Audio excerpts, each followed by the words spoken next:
जय हिंद साथियों, कैसे हैं आप सभी।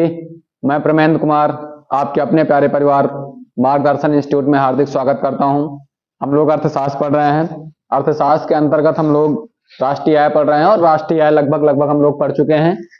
बस उसमें एक दो पॉइंट बाकी हैं, उसी को पढ़ना है। तो हम लोग आगे कंटिन्यू करते हैं और क्लास को अधिक से अधिक लाइक कर दिया करें तथा दोस्तों के पास शेयर कर दिया करें। आगे आज हम बात करते हैं। हमने कल बताया था हम लोग आज पढ़ेंगे per capita income. Per capita, देखिए per capita income. Per capita income क्या होती है? हाँ, प्रति व्यक्ति आय। इसी को हम क्या कहते हैं? प्रति व्यक्ति आय। प्रति व्यक्ति आय, ठीक। देखिए जो प्रति व्यक्ति आय है, हमने बताया था कि सबसे पहले किसने नापा था?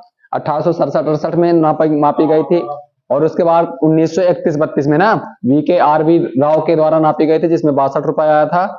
और वहीं बात करते हैं जब दादा भाई नौरोजी ने नापा था तब प्रति व्यक्ति आय कितनी आई थी? 20 रुपए। कितनी आई थी? 20 रुपए। तो देखिए प्रति व्यक्ति आय बराबर क्या होती है? प्रति व्यक्ति आय हम कैसे निकालेंगे? जो हमारी राष्ट्रीय आय, क्या है? राष्ट्रीय आय। और राष्ट्रीय आय किसे कहते हैं? हमने कल बताया था जो NNP-FC होता है ना, जो फैक्टर कॉस्ट होता है, उसी को हम क्या कहते हैं? राष्ट्रीय आय कहते हैं। तो राष्ट्रीय आय बटे कुल जनसंख्या,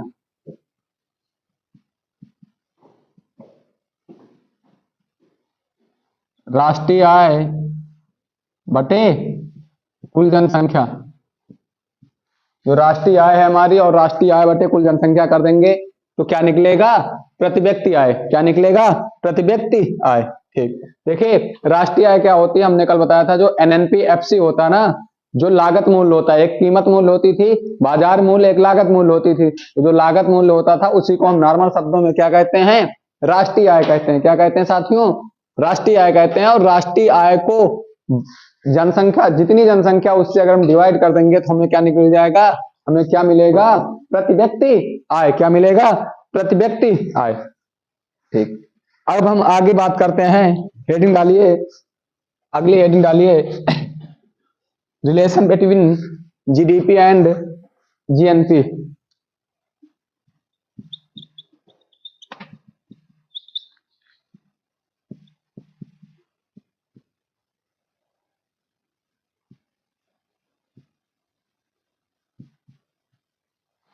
relation between GDP and GNP, अर्थात GDP और GNP के बीच क्या रिलेशन है ना? GDP और GNP के बीच क्या रिलेशन है? तो पहली कंडीशन हम देखते हैं। देखिए अगर GNP और GDP दोनों बराबर हैं, पहली कंडीशन क्या है? अगर हमारा GNP और GDP दोनों बराबर हैं ना, GDP और अगर GNP बराबर हैं, अगर GDP और GNP बराबर हैं तो क्या होगा? तो ऐसी अर्थव्यवस्था को हम क्या कहेंगे? बंद अर्थव्यवस्था। क्या कहेंगे? ऐसी अर्थव्यवस्था क्या कहलाएगी? बंद अर्थव्यवस्था कहलाएगी। क्या कहलाएगी?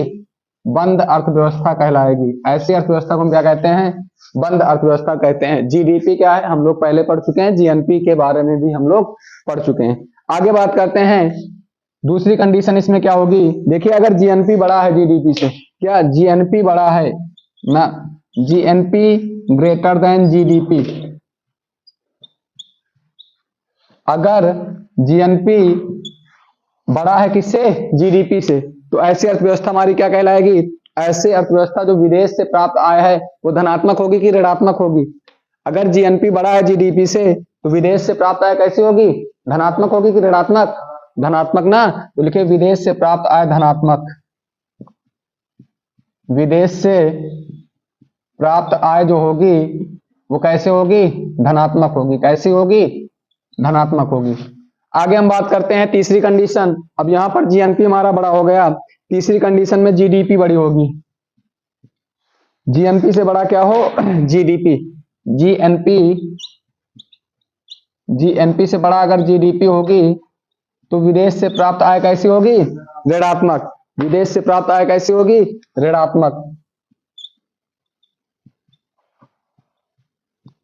विदेश से प्राप्त आय ऋणात्मक।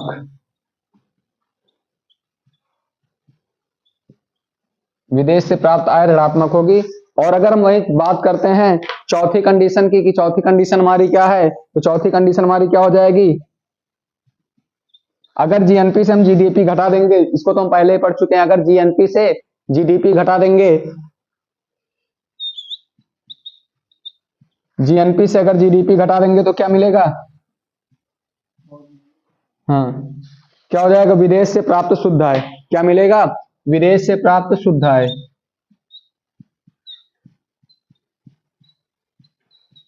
विदेश से प्राप्त शुद्ध आय मिलेगी। ठीक, ये 4 कंडीशन है। सभी साथी इसका एक बार स्क्रीनशॉट कर लीजिए। आगे बात करते हैं। ठीक,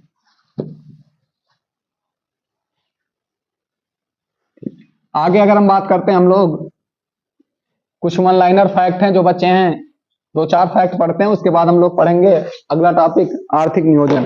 क्या पढ़ेंगे? आर्थिक नियोजन। ठीक, अच्छा ये बताइए, जैसे मान लीजिए कि विदेश से प्राप्त, जैसे एसबीआई है, हमारी कोई बैंक है ना, अब एसबीआई की शाखा भारत के बाहर भी तो है ना, स्टेट बैंक ऑफ इंडिया की शाखा भारत से बाहर तो है, तो लिखिए एसबीआई द्वारा जो हमारा स्टेट बैंक ऑफ इंडिया है, जैसे एसबीआई है ना, देखिए एसबीआई द्वारा विदेशों में कमाया गया धन, एसबीआई द्वारा विदेशों में कमाया गया धन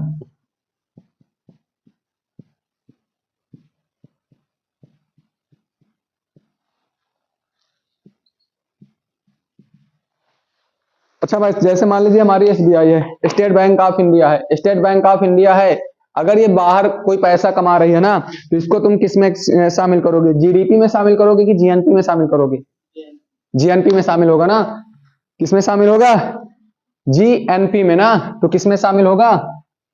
राइट कर लीजिए, जीएनपी में शामिल होगा। किसमें शामिल होगा? जीएनपी में शामिल होगा। किसमें शामिल होगा? जीएनपी में शामिल होगा। आगे अगर हम बात करते हैं, ठीक, आगे बात करते हैं। अच्छा, जैसे दूसरा क्वेश्चन हम पूछे, जैसे मान लीजिए कोई विदेशी कंपनी ना, जैसे दूसरा कोई क्वेश्चन हम पूछें कि अगर कोई विदेशी कंपनी है और अगर वो भारत में कमा रही है, भारत में कमा रहे, तो उसको किस में शामिल करोगे? उसको किस में शामिल करोगे? हाँ, जीडीपी में ना। ठीक, लिख लीजिए, किसी विदेशी कंपनी द्वारा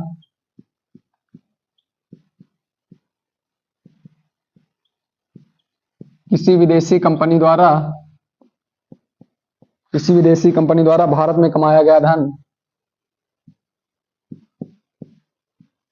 भारत में कमाया गया धन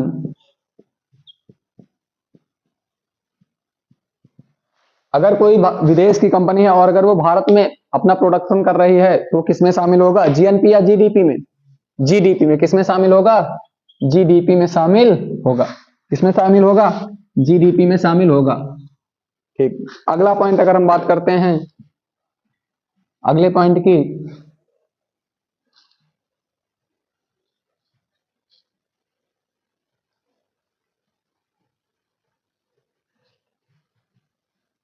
देखिए इससे कुछ अपवाद भी हैं। देखिए इस चीज के कुछ अपवाद भी हमने बताया था, जो ग्रॉस नेशनल प्रोडक्ट है और जो ग्रॉस डोमेस्टिक प्रोडक्ट है, जो डोमेस्टिक होता है इसका मतलब भारत के भू क्षेत्र के अंदर ना, लेकिन अगर नेशनल की हम बात करते हैं, इसमें हमने क्या बताया था? जो भारत का व्यक्ति विदेशों में कमा रहा है, उसके धन से जो विदेश का व्यक्ति भारत में कमा रहा है ना, उसको हम घटा देंगे तो फॉरेन इनकम प्राप्त होती है। तो बताया था जीडीपी, हमने क्या बताया था formula? GDP plus X minus M, यही तो बताया था।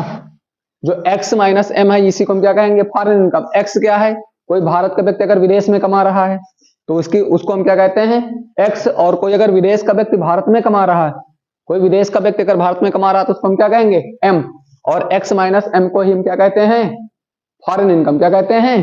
Foreign income. ठीक, लेकिन इसके कुछ अपवाद हैं, तो लिखिए अपवाद। एक्सेप्शन जिसको हम कहते हैं, क्या कहते हैं? एक्सेप्शन। अपवाद क्या है? ठीक, देखते हैं अपवाद हमारा क्या है। देखिए जब कोई भारतीय राजदूत ना, जब कोई भारतीय राजदूत विदेश में कमाता है कोई धन, हमने क्या बताया? जब कोई भारतीय राजदूत है, अगर वो विदेश में कोई धन कमा रहा है, तो उसको जीएनपी में शामिल करोगे कि जीडीपी में? हमने क्या पूछा कि अगर कोई भारतीय राजदूत है, राजदूत समझते हो ना, एम्बेसडर। ठीक, अगर वो, जाहिर सी बात है कि भारत का व्यक्ति हर राज्यों में अपने अपने एक राजदूत भेजता है ना, एम्बेसडर। ठीक, तो लिखिए जब कोई भारतीय राजदूत द्वारा जब कोई भारतीय राजदूत द्वारा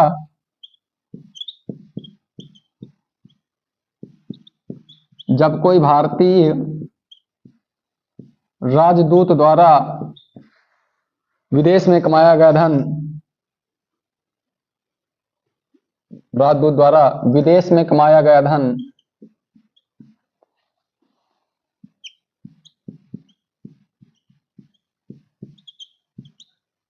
विदेश में कमाया गया धन। देखिए, अगर कोई भारत का व्यक्ति है और वो विदेश में राजदूत है, जैसे मान लीजिए कि अपने देश का एक व्यक्ति है ना, मान लीजिए वो श्रीलंका में राजदूत है। क्या है? श्रीलंका में राजदूत का मतलब समझते हो ना? भारत सरकार एक अपना उच्चायुक्त किसी दूसरे देश में नियुक्त कर देती है, जिससे वार्तालाप में, संबंध में आगे चल के कोई प्रॉब्लम ना हो ना, समझौता के मध्य या फिर कोई पारस्परिक संबंध में कोई व्यापार करना, कुछ भी। आज विभिन्न कारणों से क्या किया जाता है? एक राजदूत की नियुक्ति की जाती है। तो हम कह रहे हैं कि मान लीजिए कि अगर भारत का कोई एक व्यक्ति है, भारत का एक व्यक्ति है और वो किसी विदेशी देश में, जाहिर सी बात विदेशी देश, जाहिर सी बात है कि किसी अन्य कंट्री में जब वो जाएगा राजदूत बनकर, जब किसी अन्य कंट्री में राजदूत बनकर जाएगा, तो उससे जो प्राप्त इनकम है वो कैसी इनकम होगी? कैसी इनकम होगी? जीएनपी या जीडीपी कैसी होगी?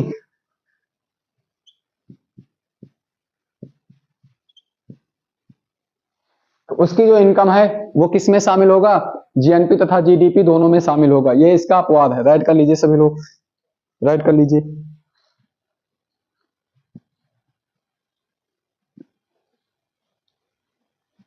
आगे हम बात करते हैं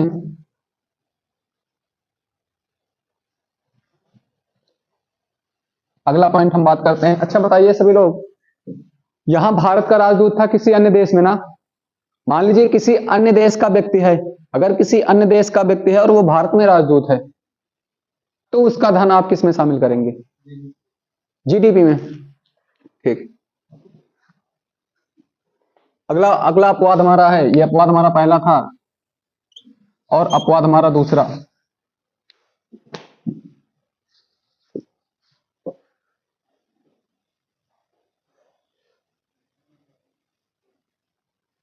आगे हम बात करते हैं, हमने बताया कि अगर कोई विदेशी व्यक्ति है ना, कोई विदेशी राजदूत, दूसरा अपवाद क्या है? कोई विदेशी राजदूत, अगर कोई विदेशी राजदूत है ना और वो देश में है ना, विदेशी, कोई विदेशी राजदूत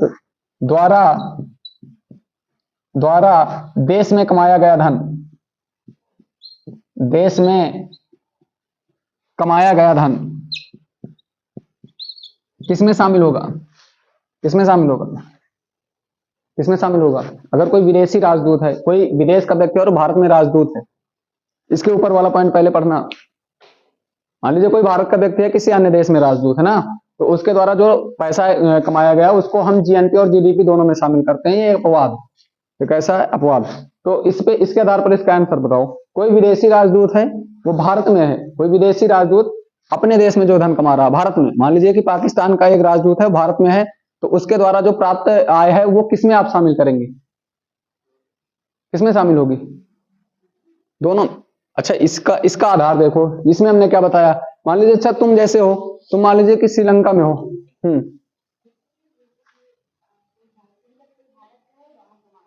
हाँ, ये इस वाले हुआ, तो उसको हम जीएनपी और जीडीपी दोनों में शामिल करते हैं। लेकिन अगर मान लीजिए पाकिस्तान का व्यक्ति है, वो भारत में राजदूत है, भारत में राजदूत है, तो उसको जो प्राप्त धन है, जो उसको सैलरी है, जो उसको रकम है, उसको किसमें शामिल करेंगे? अरे भाई साहब, समझने की कोशिश करो। जब भारत का व्यक्ति किसी देश में कमा रहा है तो उसको आप जीडीपी और जीएनपी दोनों में शामिल कर रहे हैं। तो जब किसी विदेश का व्यक्ति अगर भारत में राजदूत है, तो उसके द्वारा कमाए गए धन को ना तो जीएनपी में शामिल करेंगे ना जीडीपी में शामिल करेंगे। जहां देखो हम शामिल कर रहे हैं ना, वो पाकिस्तान में कमा रहा है तो पाकिस्तान की जीडीपी हुई जाके, लेकिन फिर भी हम जीडीपी में शामिल कर रहे हैं, जीएनपी तो है ही। नहीं समझ में आया? यहां एक्सेप्शन लिखा है ना, तो नहीं समझ में आया भाई? जीडीपी का मतलब क्या होता है? जीडीपी मतलब बताइए, जीडीपी क्या होती है? डोमेस्टिक ना, डोमेस्टिक, भारत के भू क्षेत्र के अंदर। और एनपी, एन की जगह नेशनल, राष्ट्रीय, राष्ट्रीय मतलब क्या होता है? शुद्ध विदेशी है ना, और शुद्ध विदेशी आय कैसे निकालते हैं? एक्स माइनस एम, अर्थात भारत का कोई व्यक्ति अगर विदेश में धन कमा रहा है, उसकी धन से अगर विदेश का व्यक्ति, विदेशी कोई व्यक्ति भारत में कमा रहा है, उसको हम हटा देंगे तो हमको विदेशी आय प्राप्त होती है। और जीडीपी में अगर हम विदेशी आय शामिल कर देते तो हमको क्या मिल जाता है, जीएनपी। क्या मिल जाता है, जीएनपी। तो यहां पर हम लोग समझते हैं कि ये अपवाद है, भारत का व्यक्ति है ना, भारत का व्यक्ति है, अगर ये भारत के बाहर है तो जीडीपी में तो शामिल नहीं करेंगे, वो जीएनपी में होगा। लेकिन अपवाद क्या है, इसके धन को हम जीडीपी में भी शामिल करेंगे। किसके, सिर्फ राजदूत की बात हो रही ना। तो इसी प्रकार जब भारत का राजदूत किसी अन्य देश में तो उसको आप जीडीपी और जीएनपी में शामिल करेंगे। तो अगर कोई विदेशी व्यक्ति अगर भारत में राजदूत है, कोई विदेशी व्यक्ति भारत में राजदूत है, तो उसके द्वारा कमाए गए धन को ना तो हम जीडीपी में शामिल करेंगे और ना ही हम जीएनपी में शामिल करेंगे।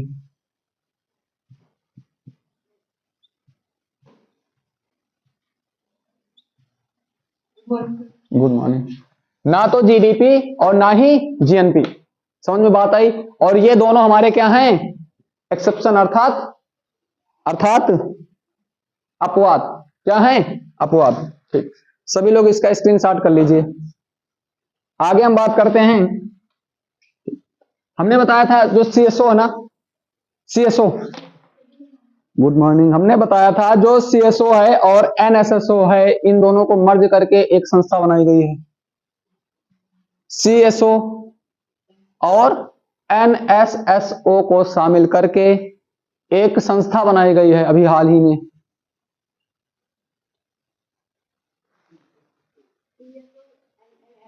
हाँ, इसको मर्ज कर दिया गया है, इसके स्थान पर एक कोई संस्था बनाई गई है। वो संस्था कौन सी है?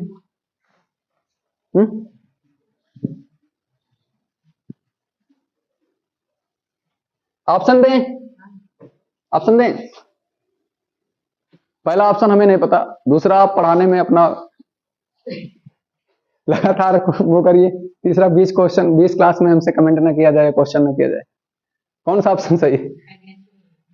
एनएसओ है, ठीक। कौन सी है? एनएसओ ना, चलिए ठीक।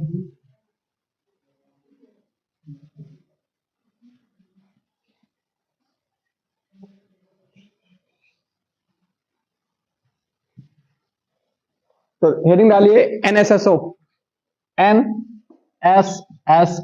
इसका फुल फॉर्म हमने बताया था, इसका फुल फॉर्म हमने बताया था, हम दीवालों से बात कर रहे हैं ना। इसका फुल फॉर्म क्या होगा? नेशनल, एन से नेशनल, इससे नेशनल सैंपल सर्वे ऑफिस ना, नेशनल सैंपल सर्वे ऑफिस ना, ठीक। हिंदी इसकी क्या होगी? हाँ, राष्ट्रीय नमूना सर्वेक्षण ना, ऑफिस, कार्यालय ना, ठीक। इसकी स्थापना कब हुई थी? इसकी स्थापना 1950 में हुई थी। इसकी स्थापना कब हुई थी? 1950 में हुई थी। इसकी स्थापना कब हुई थी? 1950 में। और अगर हेडक्वार्टर की बात हम करते हैं ना, हेडक्वार्टर कहां है इसका? दिल्ली में। कहां पर है? दिल्ली में। हेडक्वार्टर कहां है? दिल्ली में। हेडक्वार्टर कहां है? दिल्ली में। देखिए सुनिए, हमने बताया था सीएसओ क्या करती है, सीएसओ क्या करती है? सीएसओ सेंट्रल स्टैटिक्स ऑफिस, ये क्या, कौन से आंकड़े देती? क्या लिखाया गया? क्या लिखाया गया? नहीं लिखाया गया, नहीं लिखाया गया, ठीक। देखिए एनएसएसओ क्या करती है ना, ये अपने आंकड़े देती है। ये अपने आंकड़े किसको देती है? सीएसओ को। किसको आंकड़े देती है? सीएसओ को। जब ये आंकड़े सीएसओ को देती है तब सीएसओ आंकड़े जारी करता। समझ बात आई? ठीक, तो राइट करते हैं, लिखिए ये सीएसओ को डाटा देता है, ये सीएसओ को डाटा मतलब हॉट स्पॉट नहीं ना, आंकड़े देता है ना, नहीं तो आंकड़े लिखे दे रहे हैं हम, आंकड़े देता है, नहीं तो समझ लो कि हॉट स्पॉट देता है। अच्छा, हॉट स्पॉट किसे कहते हैं? हॉट स्पॉट कितने लोग बायो से पढ़े हैं? हॉट स्पॉट किसे कहते हैं? बायो, तृप्त स्थल या त्राप्त स्थल। अरे बायो में है भैया, पढ़े होंगे आप लोग। जब अपने मोबाइल का डाटा खत्म हो जाता तो किसी अन्य व्यक्ति से अनुरोध करने के फलस्वरूप जब वो डाटा देता तो उसे ही हम हॉट स्पॉट कहते हैं। गलत है क्या ये?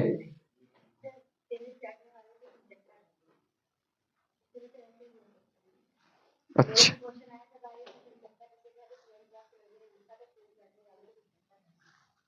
तो इसमें इसमें क्या होगा?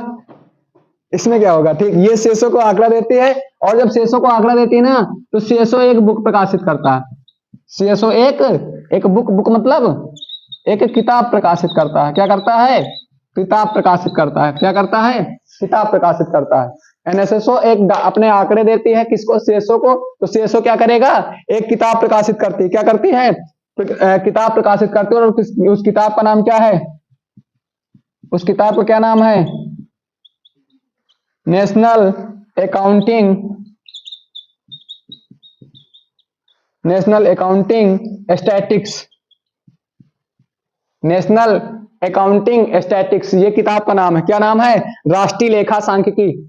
हिंदी लिख दें कि राष्ट्रीय लेखा सांख्यिकी। क्या नाम है? राष्ट्रीय लेखा सांख्यिकी। लिख लोगे ना हिंदी? ठीक, राष्ट्रीय लेखा सांख्यिकी। ठीक, देखिए ये जो राष्ट्रीय लेखा सांख्यिकी है ना, इसे भारत में किस नाम से जाना जाता है? इसे भारत में किस नाम से जाना जाता है? किस नाम से जाना जाता है? इसे श्वेत पत्र के नाम से भारत में जाना जाता है। किस नाम से जाना जाता है? श्वेत पत्र के नाम से जाना जाता है। किस नाम से जाना जाता है? श्वेत पत्र के नाम से जाना जाता है। वहीं आगे हम बात करते हैं, सीएसओ दो आधार पर गणना करता है। सीएसओ कितने आधार पर गणना करता है? दो प्रकार से। कितने प्रकार से? दो। तो इसकी क्लास हम लोग, ये सीएसओ के बारे में हम लोग पहले ही पढ़ चुके हैं। तो आज से हम लोगों का जो कौन सा टॉपिक चल रहा था? नेशनल इनकम, श्वेत पत्र के नाम से जाना जाता है। वो अलग से सरकारी संस्थाएं भी हैं, उसमें भी जाना जाता है। लेकिन हमने यहाँ बताया क्या? एनएसएसओ सीएसओ को डाटा देती है, तब सीएसओ एक बुक प्रकाशित करती है। उस बुक का नाम है नेशनल अकाउंटिंग स्टैटिक्स। और जो नेशनल अकाउंटिंग स्टैटिक्स है, राष्ट्रीय लेखा सांख्यिकी है, इसी को भारत में किस नाम से जाना जाता है? श्वेत पत्र के नाम से जाना जाता है। किस नाम से जाना जाता है? श्वेत पत्र के नाम से जाना जाता है।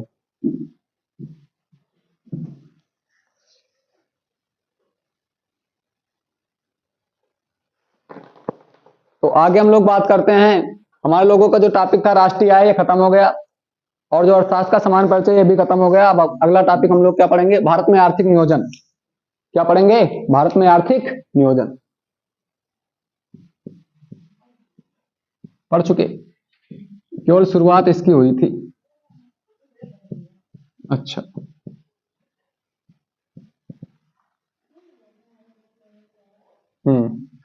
भारत में आर्थिक नियोजन। ठीक, अच्छा, आर्थिक नियोजन है क्या? अगर पढ़ चुके तो आर्थिक नियोजन है क्या? पैसा की, पैसा की व्यवस्था करना आर्थिक नियोजन। ठीक, अगर तुम लोगों को याद हो, ठीक, अगर तुम लोगों को याद हो तो हमने बताया था संसाधन क्या है? सीमित है। जरूरतें क्या हैं? असीमित है। तो सीमित संसाधनों का प्रयोग करके जरूरतों को पूरा करना, जरूरतों को पूरे करने के लिए आप जो भी प्रयास कर रहे हैं, नॉर्मल शब्दों में वो क्या है? उसी को हम क्या कहेंगे? आर्थिक नियोजन। क्या कहेंगे? आर्थिक नियोजन। तो हम राइट करते हैं, लिखिए, किसी भी देश द्वारा अपनी, किसी भी देश द्वारा अपनी आर्थिक गतिविधियों, आर्थिक गतिविधियों आर्थिक गतिविधियों को चलाने के लिए,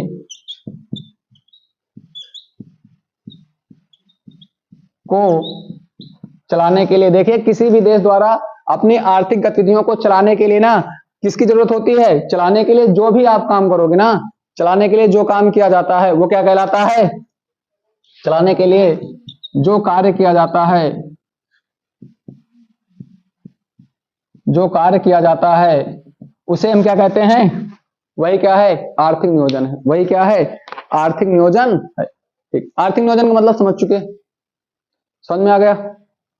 ठीक, आगे हम बात करते हैं, आर्थिक नियोजन आया कब? आर्थिक नियोजन कब आया? सबसे पहले 1928 में रूस ने पंचवर्षीय योजना को लागू कर दिया था स्टेलिन के नेतृत्व में। हम बात कर रहे हैं कि आर्थिक नियोजन नहीं, भारत में नहीं, कहीं भी कहीं भी। 1930, हाँ देखिए 1930 ईस्वी में क्या होता है, वैश्विक महामंदी आती है ना, क्या आती है, वैश्विक महामंदी आती है। और जब वैश्विक महामंदी आती है तो देश क्या करते हैं, देश ऐसा प्रयास करते हैं कि कौन सा ऐसा देश है जो प्रोग्रेस कर रहा है, तो प्रोग्रेस अगर कर रहा तो क्यों कर रहा। और हमने बताया 1928 ईस्वी में रसिया जो है वो पंचवर्षीय योजना लागू कर देता है, और जब पंचवर्षीय योजना लागू करता है तो फलस्वरूप वो क्या करता है, कुछ उन्नति करता है ना। ठीक, तो लिखिए 1930 ईस्वी में 1930 ईस्वी में 1930 ईस्वी में वैश्विक महामंदी के बाद, अच्छा वैश्विक मतलब क्या होता है, वैश्विक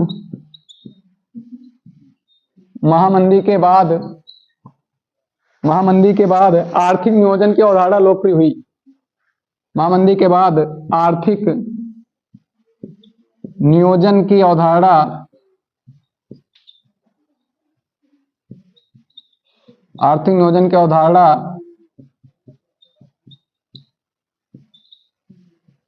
लोकप्रिय हुई। प्रोटीन दिवस कब मनाया जाता है, 26 जनवरी। ठीक भैया, एनजीओ दिवस कब मनाया जाता है, पता नहीं, एनजीओ दिवस 23। एनजीओ और प्रोटीन दोनों 27 हैं, 27, वो भी फरवरी। एक बार देखो, एक बार देख लीजिए, हमसे भी गलतियां हो सकती हैं ना, नहीं ऐसा नहीं है। ठीक, आर्थिक नियोजन की अवधारणा क्या हुई, लोकप्रिय हुई ना। ठीक, अब देखिए आगे हम बात करते हैं नियोजन के जो उद्देश्य हैं, नियोजन के उद्देश्य, हमारे नियोजन के उद्देश्य क्या है। ठीक, सबसे पहले हम बात करते हैं नियोजन के उद्देश्य क्या है। अगली हेडिंग डालिए नियोजन के उद्देश्य। देखिए यहां से कथन सत्य और असत्य में क्वेश्चन पूछे जाएंगे, सत्य और असत्य में क्वेश्चन पूछे जाएंगे। एक मिनट,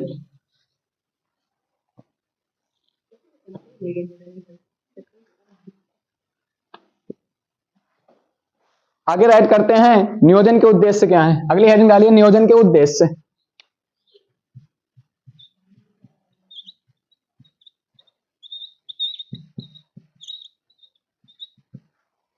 नियोजन के उद्देश्य, अच्छा नियोजन के उद्देश्य क्या क्या हो सकते हैं, नियोजन के उद्देश्य क्या क्या हो सकते हैं। पहली चीज, संसाधनों का उचित वितरण सुनिश्चित करना। पहला उद्देश्य क्या है, संसाधनों का उचित वितरण सुनिश्चित करना। संसाधनों का उचित वितरण सुनिश्चित करना ना, वितरण सुनिश्चित करना। ठीक, अच्छा जब संसाधन अगर उनका बराबर उचित वितरण हो जाएगा, जिसको जरूरत है अगर उसके पास रहेगा तो कुछ प्रोग्रेस करेगा कि नहीं करेगा, जाहिर सी बात करेगा ना। ठीक, आगे हम बात करते हैं दूसरा नंबर पर क्या है, बेरोजगारी को दूर करना ना। ठीक, अगला पॉइंट राइट करिए, बेरोजगारी को दूर करना, बेरोजगारी को दूर करना, बेरोजगारी को दूर करना। अगर बेरोजगारी हमारी दूर होगी तो जाहिर सी बात है देश में क्या होगा, देश में विकास होगा कि नहीं होगा, होगा। ठीक, अगली चीज क्या है, निर्धनता चक्र को समाप्त करना। ठीक, ठीक, गरीबी लिख दें, कहां लगेगा रा, निर्धनता, निर्धनता चक्र को समाप्त करना, निर्धनता, निर्धनता चक्र को समाप्त करना। देखिए क्वेश्चन आएगा निम्नलिखित में से नियोजन के उद्देश्य कौन है, या निम्नलिखित में से कौन सा नियोजन का उद्देश्य नहीं है ना। ठीक, अगला पॉइंट क्या है, निवेश एवं पूंजी निर्माण को बढ़ावा देना। ठीक, निवेश एवं पूंजी निर्माण को बढ़ावा देना, निवेश एवं पूंजी निर्माण को बढ़ावा देना।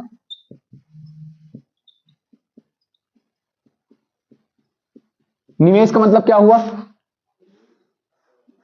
निवेश का मतलब क्या हुआ, निवेश का मतलब क्या हुआ, जैसे मान लीजिए कोई गुजरात का एक उद्योगपति है, वो भारत उत्तर प्रदेश में कोई फैक्ट्री डालना चाह रहा है, कुछ पैसा यहां पर लगाना चाह रहा है, इन्वेस्ट करना चाह रहा ना, तो वो क्या कहलाएगा, निवेश। और जब निवेश एवं पूंजी निर्माण ना, पूंजी निर्माण कैसे होगा, जब किसी चीज का उत्पादन होगा, उत्पादन के बाद वो बिक्री होगी, उसकी लोगों के पास जाएगा ना, तो उसको हमको क्या करना है, बढ़ावा देना। क्या करना है, बढ़ावा देना है। ठीक, अगला पॉइंट क्या है, अगला पॉइंट क्या है, आत्मनिर्भरता एवं आधुनिकीकरण ना, आत्मनिर्भरता एवं आत्मनिर्भरता एवं आधुनिकीकरण ना, आधुनिकीकरण।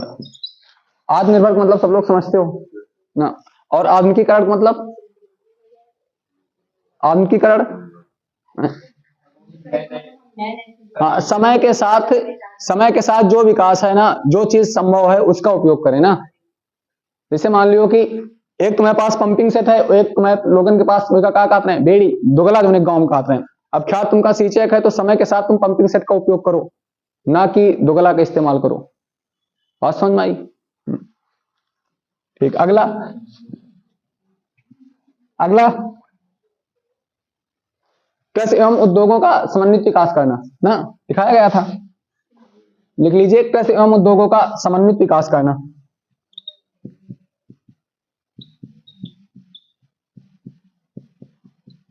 कृषि एवं उद्योगों का समन्वित विकास करना, समन्वित विकास करना,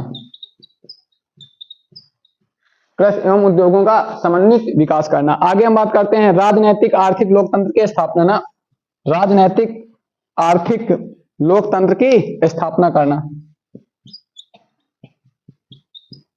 राजनैतिक आर्थिक लोकतंत्र की स्थापना करना। इसका जिसका मतलब ना समझ में पूछ सकते हो ना, फिलहाल सारे शब्द लगभग पढ़े हुए हैं ना। ठीक, अगला पॉइंट बताइए, अगला पॉइंट बताइए, क्या चीज, अगला देखिए, तीव्र आर्थिक विकास। तीव्र आर्थिक विकास के साथ साथ समावेशी प्रबल ना, समावेशी, समावेशी प्रबल। ठीक, हाँ, समावेशी, समावेश करना अर्थात वही चीज इन्वेस्ट करना, बस। बात समझ में आई? तो ये हमारे प्रमुख पॉइंट थे नियोजन के उद्देश्य। क्या थे नियोजन के उद्देश्य? अच्छा, नियोजन के वर्गीकरण कितने प्रकार के होते हैं?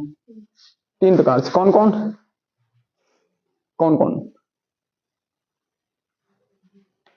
कौन कौन? ठीक, सभी लोग इसका स्क्रीनशॉट कर लीजिए एक बार। नियोजन के उद्देश्य हो गए। अगली हेडिंग हम लोग क्या डालेंगे? नियोजन का वर्गीकरण। तो साइड हेडिंग डालिए सभी लोग, नियोजन का वर्गीकरण, नियोजन का वर्गीकरण। अर्थात जो हमारे नियोजन हम लोग हैं उसको कितने भागों में बांटेंगे, कितने भागों में? पहला तो हमारा होगा आदेशात्मक। कैसा होगा? आदेशात्मक, आदेशात्मक।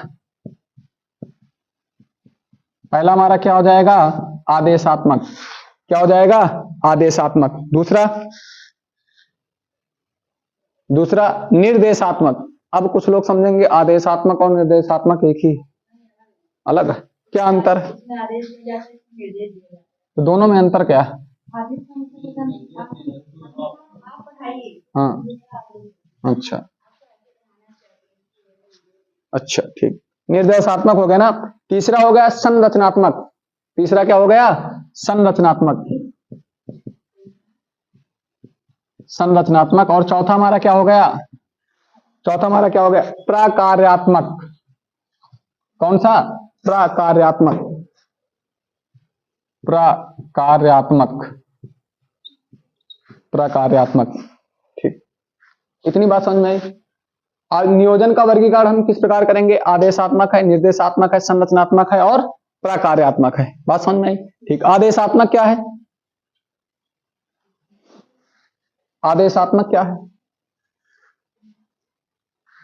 देखिए आदेशात्मक का मतलब नॉर्मल शब्दों में समझ सकते हो कि जो हमारा लोगों का समाजवाद था, जो समाजवाद अर्थव्यवस्था थी, या फिर जो सरकार के अंडर में जो सारे प्रोसेस थे वो आदेशात्मक होते हैं ना, वो क्या होते हैं? आदेशात्मक होते हैं। तो सर वही तो हम भी बोल रहे हैं कि आदेशात्मक ना, क्या होगी? आदेशात्मक। तो अगली हेडिंग डालिए आदेशात्मक, अगली हेडिंग डालिए आदेशात्मक आयोजन। हाँ, 60 में पढ़ा दिया जाए चारों चीज।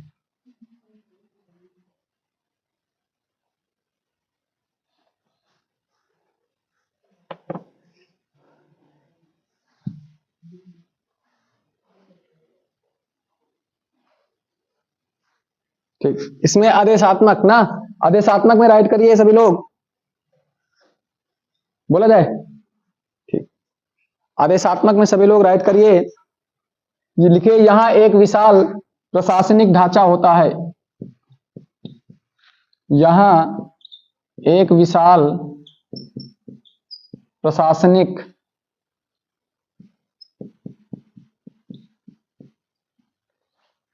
हालांकि प्रशासनिक गलत है शायद ना,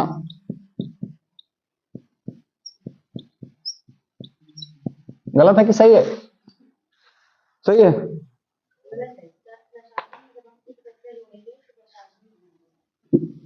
अच्छा, उपरा होना चाहिए।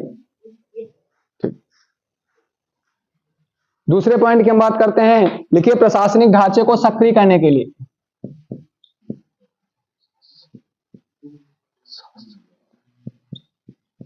प्रशासनिक ढांचे को सक्रिय करने के लिए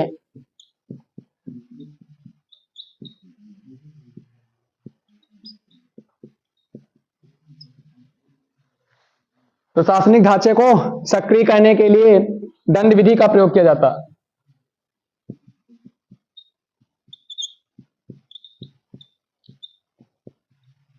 एक स्टोरी में माइंड में आ रही, सुना दी, सुने के इच्छुक हो? ठीक, सुन लो पहले, फिर आगे चर्चा पढ़े तो बहुत है ना। आज पढ़े सो काल पढ़, काल पढ़े सो परसों, अबे काहे का जल्दी, अबे पढ़े खाए बरसों। हाँ, तो सुनो, कहानी का है, 2 मिनट का है। एक बार एक कथावाचक रहे, कथावाचक रहे ना, कथावाचक क्या कर रहे थे? कथा वाच रहे थे। तो जाहिर सी बात, अब उनका तो पान जितना प्रोसेस है वो प्रोसेस करें इनका पड़ी ना। हालांकि हम पहले बता रहे हैं, इस कहानी का किसी भी व्यक्ति से, जीवित या मृत व्यक्ति से कोई संबंध नहीं। तो जब वो कथा वाच रहे थे ना, तो अब उनको तो कथा वाचना है, क्योंकि वो उसका कुछ ना कुछ तो लेंगे। तो कुछ लोग क्या कर रहे हैं, कुछ लोग बतलाए में जुटे रहे, कुछ लोग पुड़िया पान तमाकू में जुटे रहे, और कुछ लोग क्या करें, सो गिर रहे। कुछ लोग कहा रहे हैं, सो गिर रहे। और जब सो गिर रहे ना, तो एक बार जब कथा समाप्त हुई, तो कथा समाप्त हुई, तो जब चले लाग तो उनका जगावागा। तो घर के लोग पूछेंगे, भैया कहन की पंजीरी वंजीरी मिली प्रसाद साथ? कहन पंजीरी तो नहीं मिली, लेकिन चंदा मिर्च मिला। कहीं चंदा मिर्च तो बांटे नहीं गई, कहीं चंदा मिर्च की तो व्यवस्था ही नहीं रही। कहीं नहीं, हमें पूरा याद है कि हमें हमको चंदा मिर्च डाली। तो एक छोटा लड़का बैठा, कहीं चंदा मिर्च नहीं डाला गया, कुत्ता यहाँ बैठा रहा। यहाँ कहा बैठा रहा? एक कुत्ता बैठा रहा। तो आगे समझदार हो सब लोग।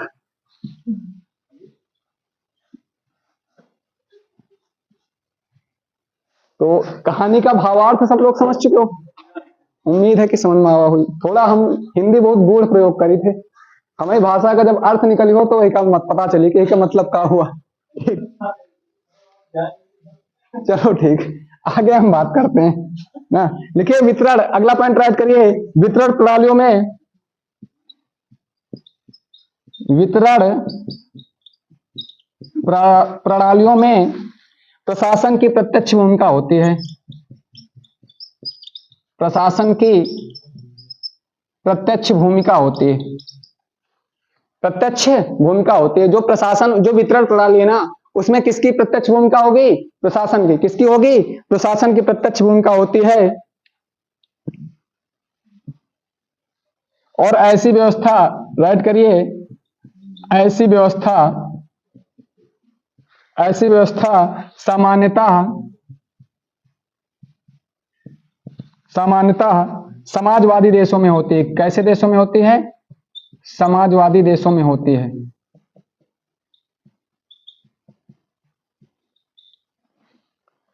देखिए ये आर्थिक नियोजन की हिस्ट्री है ना, उसका ये इतिहास है, तो ये हो सकता पढ़ने में थोड़ा बोरिंग लगता हो ना। आगे जब आओगे पंचवर्षीय योजना पे तो वहां से समझ में आएगा, लेकिन इसको पढ़ना नहीं, कथन और सत्यासत्य में क्वेश्चन यहां से पूछे जाएंगे फिर समझ में नहीं आएगा। बात समझ में आई? ठीक। तो आदेशात्मक हम लोग पढ़ चुके ना, आदेशात्मक हम लोग पढ़ चुके ना। ठीक। निर्देशात्मक अब हम लोग पढ़ते हैं। कौन सा पढ़ते हैं? निर्देशात्मक का मतलब क्या हुआ, आपने किसी को क्या दिया है, निर्देश दिया ना, निर्देश दिया है। तो सभी लोग इसका स्क्रीनशॉट कर लीजिए। आगे अगली हेडिंग डालिए, निर्देशात्मक, निर्देशात्मक नियोजन। मिटाया जाए इसको, निर्देशात्मक नियोजन लिखिए। इसमें निर्देशात्मक नियोजन में लिखिए,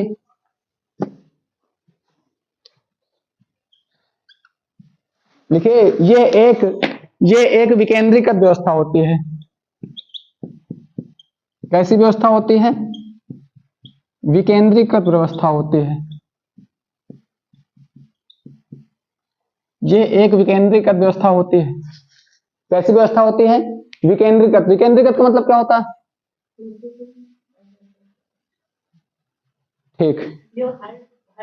हाँ, अर्थात निचले स्तर तक ना, ऊपर एक, फिर और नीचे, फिर नीचे, फिर नीचे, फिर नीचे ना, विस्तार होता जाए ना, उसी को हम क्या कहते हैं?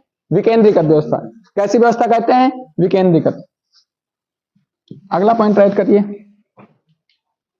लिखिए यहां बाजार मूल्य व्यवस्था का प्रयोग होता है।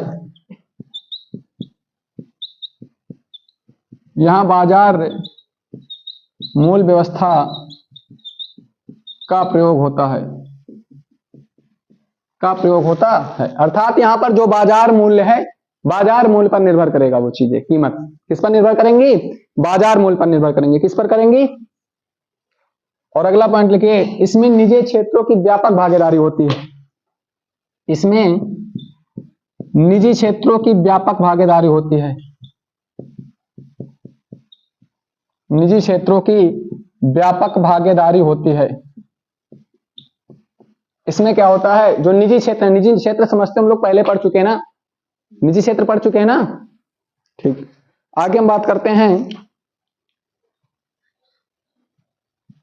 देखिए वर्तमान में, अगला पॉइंट लिखिए, वर्तमान में विश्व की सभी अर्थव्यवस्थाओं ने इसको अपनाया है। वर्तमान में सभी या विश्व के सभी अर्थव्यवस्थाओं ने इसके अपनाया है। वर्तमान में विश्व की सभी अर्थव्यवस्थाओं ने इसको अपनाया है। इसको क्या किया है? अपनाया है। ठीक। अगला देखो क्या है, संरचनात्मक और प्रकार्यात्मक। इसको हम लोग नॉर्मल शब्दों में समझ, एग्जाम्पल के माध्यम से समझते हैं। ये हो गया ना। ठीक। दो हम एग्जाम्पल लिख रहे हैं, एक जैसे हम लिख रहे हैं भूमि सुधार, भूमि सुधार, और एक हम लिख रहे हैं हरित क्रांति। क्या लिख रहे हैं? हरित क्रांति। अच्छा बताइए, किसमें किसमें जो है संसाधन का परिवर्तन हुआ है और किसमें संसाधन का परिवर्तन नहीं हुआ? इन दोनों एग्जाम्पल के माध्यम से समझते हैं। इसमें हम लोगों को सिर्फ एग्जाम्पल ही पूछे जाएंगे। किसमें संसाधन का जो हुआ है, संसाधन का परिवर्तन किसमें करना पड़ेगा और किसमें संसाधन का परिवर्तन नहीं करना पड़ेगा? हरित क्रांति में करना पड़ेगा और भूमि सुधार में नहीं करना पड़ेगा ना। ठीक। अच्छा समझिए, देखिए जैसे मान लीजिए दो मार्कर दिख रहे हैं, दिख रहे हैं ना। मान लीजिए दोनों मार्कर की कीमत 10-10 रुपए। कितने रुपए है? 10-10 रुपए। तो संरचना दोनों की क्या है? एक है ना। संरचना का मतलब ढांचा समझ सकते हो। संरचना मतलब क्या समझ सकते हो? ढांचा समझ सकते हो। अब मान लीजिए कि इस मार्कर में ना, इस मार्कर में हम क्या करें कि इसके ऊपर कोई ऐसी चमकीली एक झिल्ली चढ़वा दें, या कुछ ऐसे मान लीजिए, या फिर ऐसे नहीं, मोबाइल के माध्यम से समझते हैं। जैसे मोबाइल है, मान लीजिए दो मोबाइल है ना, मान लीजिए दोनों की कीमत एक है, दोनों के काम एक जैसे हैं, दोनों का जो ढांचा एक जैसा है। लेकिन मान लीजिए कि एक मोबाइल में आपने जो कवर है, कवर आप थोड़ा फैशनेबल करा दिया, उसके साथ साथ आपने कई ऐसे ऐप्स डाउनलोड कर लिए जो लुभावने हैं, जो देखने में आकर्षक है। तो अगर मान लीजिए आपने कोई ऐप्स डाउनलोड किया, आपने कोई ऐप्स डाउनलोड किया, तो उसके आप संरचना में परिवर्तन किया कि उसके संरचनात्मक परिवर्तन किया या प्रकारात्मक परिवर्तन किया? सकारात्मक किया। चलिए ठीक। देखिए जो संरचनात्मक है ना, संरचनात्मक में जो भी संसाधन होते हैं उसमें परिवर्तन होगा कि नहीं होगा, केवल एक शब्द में हमको ये बताओ, एक शब्द में बताइए बस।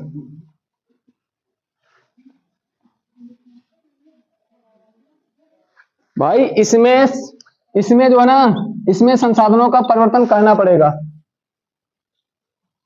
संरचना, तभी तो उसकी संरचना बदलेगी।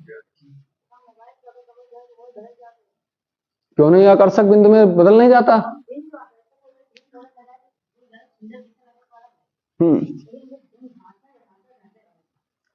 तो ढांचा ढांचा रहा था, लेकिन व्याख्यान तो परिवर्तन होगा, व्याख्यान तो परिवर्तन होगा।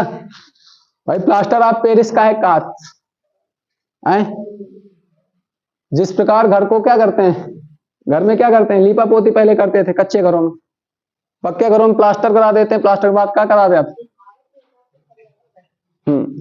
अच्छा जैसे भूमि सुधार है, तो ये बताओ भूमि सुधार क्या अपने आप सुधार उसमें हो जाएगा? नॉर्मल शब्द में समझने का प्रयास करो, कुछ ना कुछ उसके संरचना में तुम परिवर्तन करोगे ना। अब करना तो हरित क्रांति में भी पड़ेगा, लेकिन हम एग्जाम्पल के माध्यम से समझते हैं। इसमें संसाधन पूरी तरीके से आप बदलोगे, लेकिन इसमें संसाधन आप नहीं बदलोगे। तो इनका एक एक एग्जाम्पल लिख लीजिए।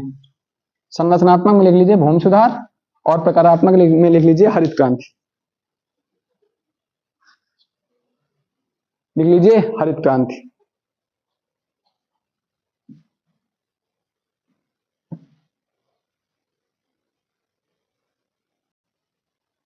तो ये तो था हम लोगों का आर्थिक नियोजन। अब आगे हम बात करते हैं, अगली हेडिंग डालिए आर्थिक नियोजन का इतिहास। अगली हेडिंग क्या रहेगी?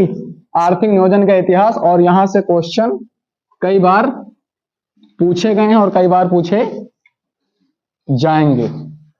अगली हेडिंग क्या डालोगे? आर्थिक नियोजन का इतिहास। आर्थिक नियोजन का इतिहास। आर्थिक नियोजन का इतिहास। सबसे पहला क्वेश्चन ये आता है कि आर्थिक नियोजन का जनक किसे कहा जाता है? रूस को ना। तो पहला पॉइंट राइट करिए कि आर्थिक नियोजन का जनक रूस को कहा जाता है ना। पहला पॉइंट राइट करिए, रूस को आर्थिक नियोजन का जनक कहा जाता है।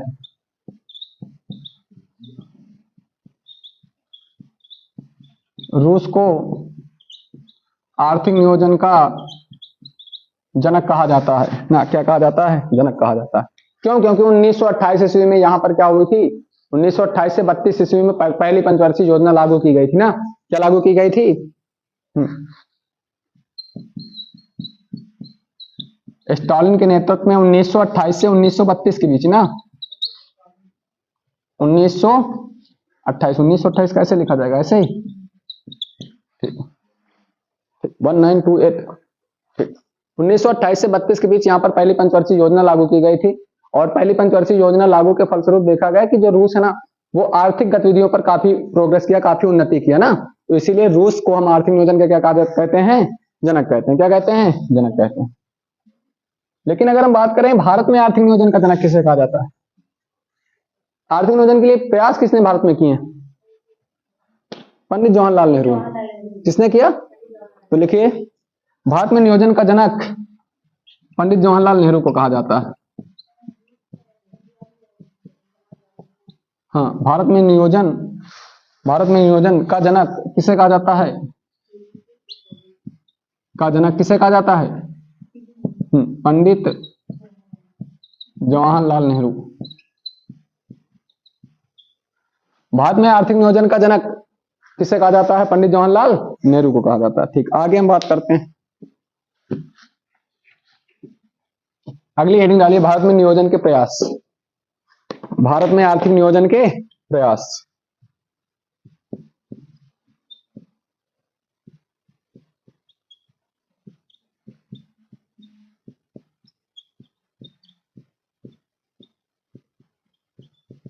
भारत में आर्थिक नियोजन के प्रयास। भारत में आर्थिक नियोजन का प्रयास किसने किया? सबसे पहले भारत में आर्थिक नियोजन का प्रयास किसने किया था? बताइए, किसने किया था? देखिए 1934 ईस्वी में, कब? 1934 ईस्वी में एक एम विश्वेश्वरैया नामक व्यक्ति रहते हैं। कौन रहते हैं? एम विश्वेश्वरैया नामक व्यक्ति रहते हैं और एक पुस्तक लिखते हैं। कौन सी पुस्तक का नाम? Planned economy for India. क्या नाम है? Planned economy for India. ठीक, उसके बाद क्या होता है? 1934 ईस्वी के बाद क्या होता है? 1938 ईस्वी में क्या होता है?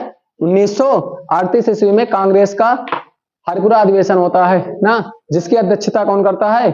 सुभाष चंद्र बोस। तो यहाँ पर एक प्लानिंग कमेटी बनती है ना, एक समिति बनती है, लेकिन समिति के अध्यक्ष कौन रहते हैं? जवाहरलाल नेहरू। लेकिन वहां पर जो कांग्रेस अधिवेशन हुआ उसकी अध्यक्षता कौन करता है? सुभाष चंद्र बोस। तो 2 नंबर हो गए। तीसरा पॉइंट क्या है? तीसरा पॉइंट क्या है? देखिए 1944 में क्या होता है? जो बॉम्बे है ना, वहां के 8 उद्योगपति रहते हैं। उन्होंने बताया कि हम किस प्रकार आर्थिक प्रोग्रेस कर सकते हैं, तो उनके द्वारा जो बताया गया अवधारणा थी उसको हम क्या कहते हैं? बॉम्बे प्लान। किसके अध्यक्षता में लाया गया था? किसके अध्यक्षता में लाया गया था? अर्देशीर दलाल। कौन थे? अर्देशीर दलाल थे। उस 1944 के बाद क्या होता है? कौन लाता है? फिर आती गांधीवादी योजना लेकर श्री मन्ना नारायण। श्री मन्ना नारायण गांधीवाद योजना लेकर आते हैं। तो ये जो भी भारत में आर्थिक नियोजन के प्रयास किए गए हैं इसको हम लोग पढ़ेंगे कल। तो कैसी लगी क्लास? आप लोग कमेंट के माध्यम